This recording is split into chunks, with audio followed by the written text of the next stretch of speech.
ಹರಿಯಾಣದ ರೋಹ್ತಕ್ನಲ್ಲಿ ಹೆಂಡತಿಯು ಬಾಡಿಗೆದಾರನೊಂದಿಗೆ double cross ಆದುದನ್ನು ತಿಳಿದ ಗಂಡನು ಕಳ್ಳಪ್ರೇಮಿಯನ್ನು ಸುಟ್ಟು ಕೊಂದು ಹೂತು ಹಾಕಿರುವುದು ವರದಿಯಾಗಿದೆ.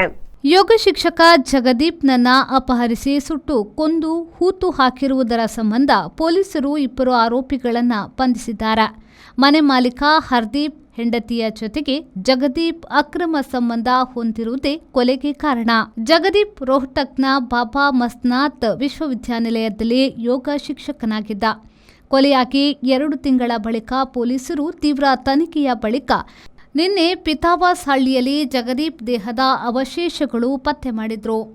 ಹರ್ದೀಪ್ ಮತ್ತು ಧರ್ಮಪಾಲ್ ಬಂಧಿತರು. ಜಗದೀಪ್ನನ್ನ ಅಪಹರಿಸಿ ದಾದ್ರಿ ಗ್ರಾಮದಲ್ಲಿ ಬಂಧನದಲ್ಲಿಟ್ಟು ಸುಟ್ಟು ಕೊಂದು ಅನಂತರ ಪಿತ್ವಾಸ್ ಹಳ್ಳಿಯಲ್ಲಿ ಹೂತಿರುವುದು ತನಿಖೆಯಿಂದ ತಿಳಿದು ಬಂದಿದೆ.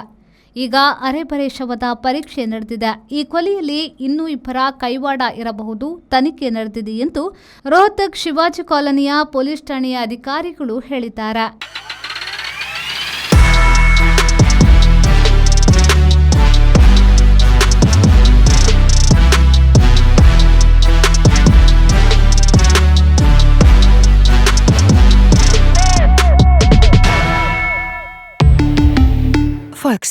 Volkswagen Mangalore, Airport Road, Yeyadi, Mangalore. Volkswagen.